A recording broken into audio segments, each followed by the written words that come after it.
Hi everyone, তোমরা কেমন আছো?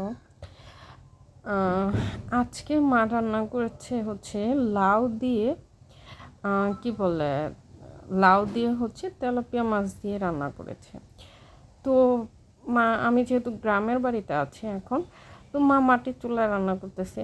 আমার মা প্রতিদিনই রান্না করার সময় আমাকে ডাকই দেয় না, আর তার মনেই থাকে না। তো আমি কি করো, তার রান্না বসানোর পরে হচ্ছে তোমাদের জন্য একটু শর্ট ভিডিও করে নিলাম, যাতে করে হচ্ছে একটু ভিডিও তোমাদের সাথে শেয়ার করতে পারি।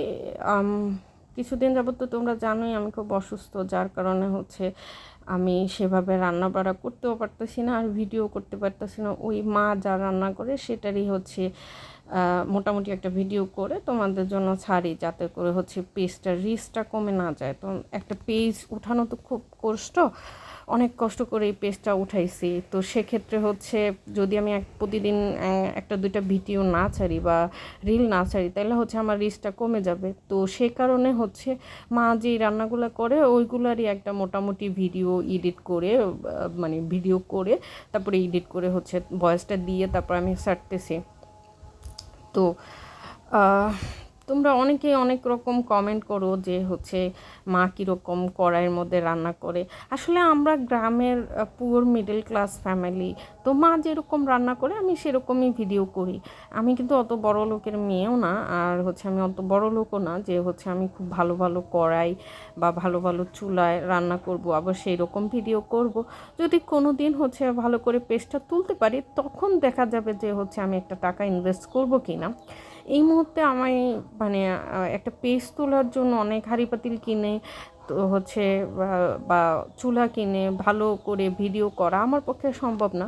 আমি যেরকম পারবো আমি সেরকম ভিডিও করব। যাদের ভালো লাগে আমার ভিডিও দেখবে, আর যাদের ভালো লাগে না, আর ভাগ্য বলে একটা কথা আছে। আমি লাইফে অনেক কিছু করেছি, সেক্ষেত্রে আমার একটা ভালো সফলতা আসে নাই। সফলতা কখন কিভাবে আসবে সেটা একমাত্র আল্লাহ জানে। আমি কি কড়াইয়ের মধ্যে তরকারি রান্না করলাম, আমি কিভাবে রান্না করলাম, সেগুলো আছে does not matter. Just you focus your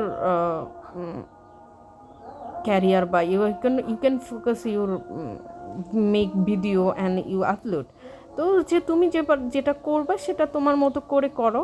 যাদের ভালো লাগবে তারা তোমাকে দেখবে, তোমাকে সাপোর্ট করবে, এটা একান্তই ব্যক্তিগত ব্যাপার। আর ভাগ্য বলে একটা কথা আছে, রিজিক বলে একটা কথা আছে। আমি আমার মতো করে এত অসুস্থ শরীর নিয়ে চেষ্টা করতেছি, আল্লাহ যদি দেয় দিবে, আর না দিলে নাই। তো হচ্ছে আমি আমার মতো করে ভিডিও দিতেছি, আল্লাহর রহমতে আমার পেজটা তো হচ্ছে মাশাআল্লাহ একটু একটু করে করে করে উঠতেছে। কখন আমার তো মোটামুটি প্রতিটা ভিডিওই ভালো একটা ভিউ আসতেছে। দেখা যাক না, আল্লাহ রিজিকে কী লিখে রাখছে একমাত্র আল্লাহ জানে। কোনখান থেকে কিভাবে হচ্ছে আল্লাহ রিজিক দিবে, আল্লাহ জানে যে হচ্ছে আমার মনের কথা জানে, আমি কি চাই আল্লাহর কাছে সেটাও জানে। একটা না একটা ভাবে হচ্ছে আল্লাহ আমার রিজিকের ব্যবস্থা করে দিবে। তো এত খারাপ কমেন্ট করা বা হচ্ছে একটা মানুষকে কি ডিমোটিভেট করা কোনো রিজন দেখি না। তোমরা তোমার মতো করে ভিডিও করো, আমি আমার মতো করে ভিডিও করি, বা আমার মতো করে আমাকে তোমরা সাপোর্ট করো। বাই বাই এভরিওয়ান, ভালো থাকো সবাই।